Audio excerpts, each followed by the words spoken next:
estão aqui reunidos neste encontro Ludmila, Tiago, Altino, Paulo e eu, Edna. Nós somos acadêmicos do 4º período do curso de Direito Noturno da Uninorte e vamos abordar um assunto relacionado à disciplina de Direito Processual Civil, que é ministrada pela professora Darlene Vasquez. Falaremos do capítulo do CPC relacionado aos poderes, deveres e responsabilidade do juiz. Iniciando no artigo 139, demonstraremos que o CPC de 2015 veio consolidar em um só artigo, sem prejuízo de sua repetição em dispositivos espaços, os poderes e deveres do juiz que antes estavam dispersos no Código de 73. Quando observamos as mudanças e fazemos uma comparação com o Código de 73 e o de 2015, nos leva no primeiro momento a pensar que houve um aumento dos poderes do juiz, quando na verdade o novo CPC manteve esses poderes que já existem. Poderes estes para o juiz impulsionar e efetivar suas decisões. Todavia, na verdade, o CPC de 2015 estabelece muitos deveres para o juiz e uma mudança no perfil do exercício da jurisdição. Podemos citar alguns desses deveres que são novidades, como, por exemplo, zelar pelo efetivo contraditório, dever de consulta e observar a ordem cronológica de conclusão. Devido a essas mudanças no CPC, trouxe uma melhor organização. O rol dos poderes do juiz, que hoje trata no artigo 139, equivale ao artigo 125 do Código de 73. O artigo 125 tinha 4 incisos, e o 139, onde houve a consolidação dos poderes, trouxe um acréscimo de 6 incisos, totalizando 10 incisos. A primeira novidade é o inciso 4. Talvez a grande novidade, pois neste rol do 139, o inciso 4 significa o poder geral da efetivação das decisões. No Código de 73, esse poder somente se aplicava nas obrigações de fazer, não fazer e da coisa que não é dinheiro, enquanto que no inciso 4 do 139 passou também a se aplicar nas obrigações que têm por objetivo a prestação pecuniária, ou seja, nas obrigações que se pedem dinheiro. Mais uma mudança foi o inciso 6, que é, na verdade, um poder novo, onde há 2 poderes que são de dilatar os prazos processuais e alterar a ordem de produção de provas. Esses 2 poderes adequam a necessidade do conflito, de modo a conferir maior efetividade à tutela do direito, ou seja, 2 poderes de adequação ao processo das peculiaridades da causa. Temos que observar em relação à dilação dos prazos que o juiz não pode reduzir, e sim dilatar os prazos, e ainda observando 2 considerações. A primeira é que o juiz não pode dilatar o prazo quando este já acabou. Isso deve ocorrer anterior ao final do prazo. A segunda é que, ao dilatar o prazo, o juiz não pode desmendar o litisconsórcio multitudinário que garante a defesa. Outra novidade é o inciso 8, que é o conhecido interrogatório, que é aquele meio de prova determinado pelo juiz de ofício, ou seja, é o depoimento pessoal da parte. Como é o poder do juiz, saiu da parte de depoimento pessoal. É importante frisar também que o interrogatório não pode determinar sob pena de confissão. Dando prosseguimento às mudanças, falaremos no inciso 9, que é mais um dispositivo novo, que confirma o princípio da primazia da decisão do mérito. Este é o princípio que estrutura o novo Código Brasileiro. Deixa claro no rol dos poderes do juiz que ele tem que determinar o suprimento de pressupostos processuais e o saneamento de outros vícios. E a última novidade é o inciso 10, que consagra o dever de comunicação do juiz, para racionalizar mais o sistema com as demandas coletivas quando se deparar com outras tutelas repetitivas. Agora, neste momento, vou passar a palavra para a colega Ludmila. Dando continuidade ao assunto, Abordaremos agora o artigo 140 e 141. O 140 diz o seguinte: o juiz não poderá se eximir de julgar. É uma simplificação que o Código deixa bem claro. Segundo o legislador, o juiz deverá aplicar o direito e não as normas legais, sendo essas normas apenas parte do direito. Mas também poderá usar a Constituição Federal, medidas provisórias, resoluções do CNJ e até mesmo contratos, se vier o caso. O 141, nessa redação, não produz a omissão, deixando bem claro as partes que propõem os limites da lide, subentendendo-se que o autor com a petição inicial e o réu com a contestação. Passamos agora a palavra ao nosso amigo Tiago. Falei a mim. Olá, dando continuidade ao assunto, irei falar agora do artigo 142 e 143 do novo CPC.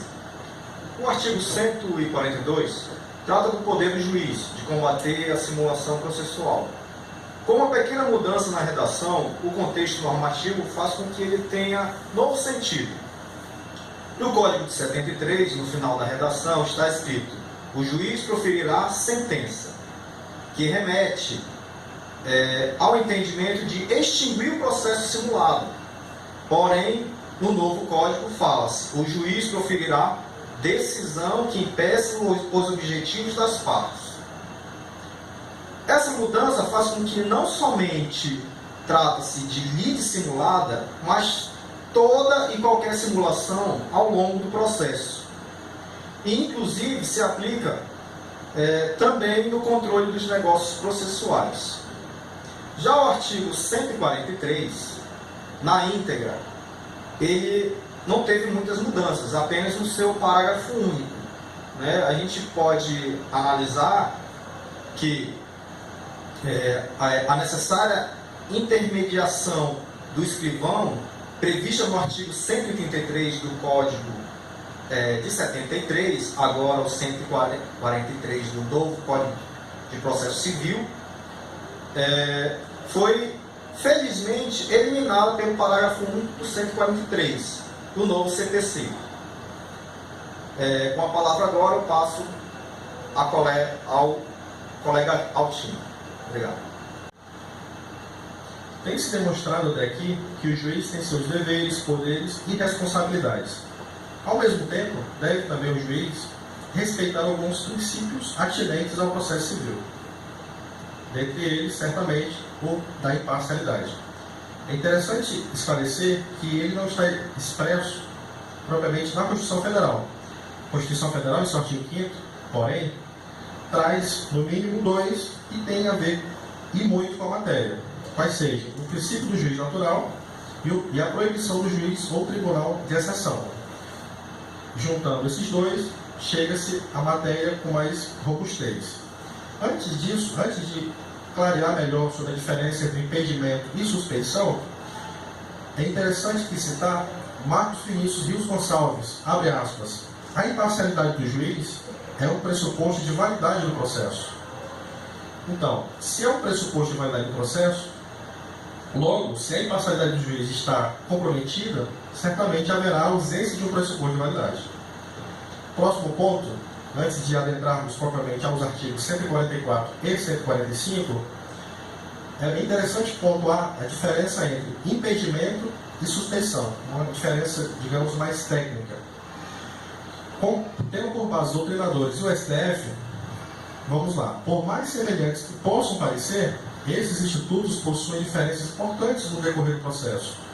Ambos os institutos dizem respeito à imparcialidade do juiz no exercício de sua função. O impedimento tem caráter objetivo, enquanto que a suspensão tem relação com o subjetivismo do juiz. A imparcialidade do juiz é um dos pressupostos processuais subjetivos do processo, repito. Mais um ponto a destacar quanto à diferença: no impedimento há presunção absoluta, aquilo que os romanos falavam de iuris et de iure, de parcialidade do juiz em determinado processo por ele analisado. Enquanto que na suspensão há apenas presunção relativa, ou seja, o iuris tantum. Vamos destacar mais uma passagem de Marcos Vinícius, abre aspas. No impedimento, é vedada a participação do processo, porque é mais intensa a possibilidade de que não venha a permanecer isento e equidistante na condução do processo.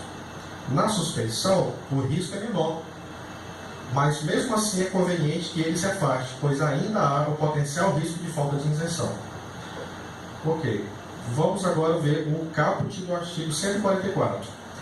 Abre aspas. Há impedimento do juiz, sendo-lhe vedado exercer suas funções no processo. Como exemplo, destacaremos aqui o inciso 4 e o inciso 9. O inciso 4 assim reza. Quando for parte no processo ele próprio, seu cônjuge ou companheiro, ou parente consanguíneo ou afim, em linha reta ou colateral, até o terceiro grau, inclusive. E o 9. Quando promover ação contra a parte ou seu advogado. O Scarpinella, doutrinador bastante citado atualmente, vem destacar o parágrafo 2º do mesmo artigo. Antes disso, vamos lá. Parágrafo 2º. É vedada a criação de fato superveniente a fim de caracterizar impedimento do juiz. O que o doutrinador citado ele fala? Abre aspas. A disciplina do impedimento, expressamente referida no caput do artigo 144 do magistrado, é mais ampla, é mais realista, é mais moderna e também mais rígida que a constante no artigo 134 do já superado Código de Processo Civil de 1973. Exemplos de suspeição. Já o artigo 145. O caput diz: há suspeição do juiz. Podemos citar, por exemplo, o primeiro inciso 1. Amigo íntimo ou inimigo de qualquer das partes ou de seus advogados.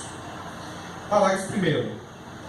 Poderá o juiz declarar-se suspeito por motivo de foro íntimo, sem necessidade de declarar suas razões. Acerca dessa capacidade, inclusive, no pretexto de foro íntimo, Scarpinella também fala, abre aspas, cabe destacar o parágrafo 1º, sobre a desnecessidade de declaração das razões que levam o magistrado, por razão de foro íntimo, a declarar-se suspeito, em oposição à determinação do CNJ nesse sentido. Parágrafo 2º. Será ilegítima a alegação de suspeição quando houver sido provocada por quem a alega, e 2. A parte que alega houver praticado ato que signifique manifesta aceitação do arbítrio. E finalizando, passo a palavra ao nobre colega Paulo Wilker.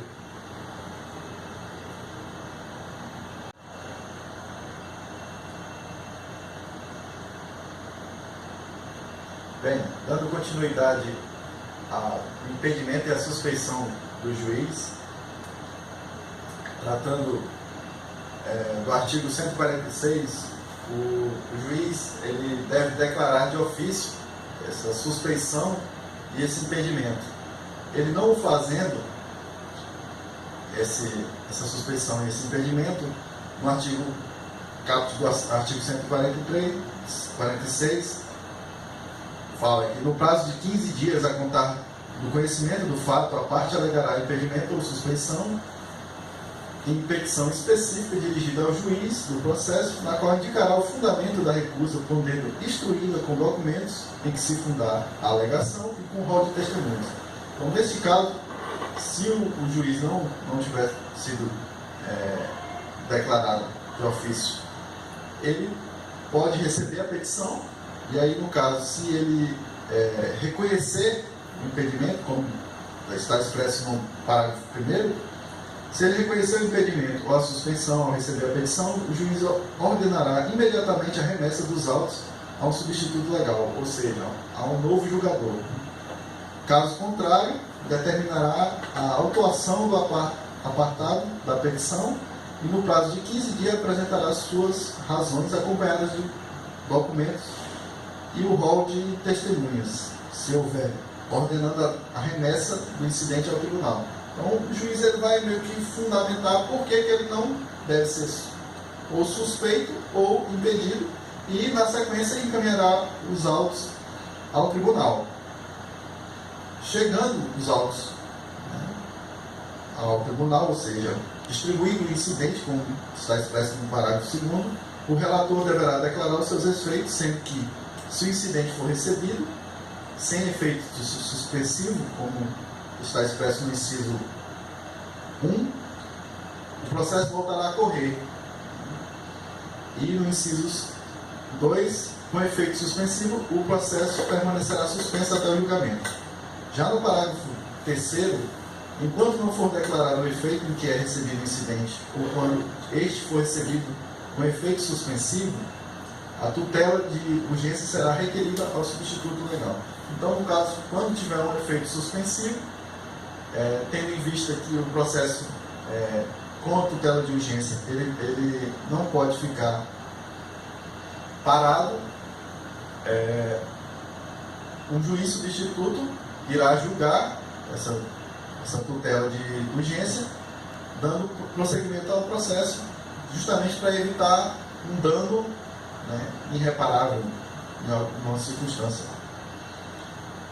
No parágrafo 4º, verificando que a alegação do impedimento ou suspensão é improcedente, o tribunal tem a competência de rejeitar esse incidente, né?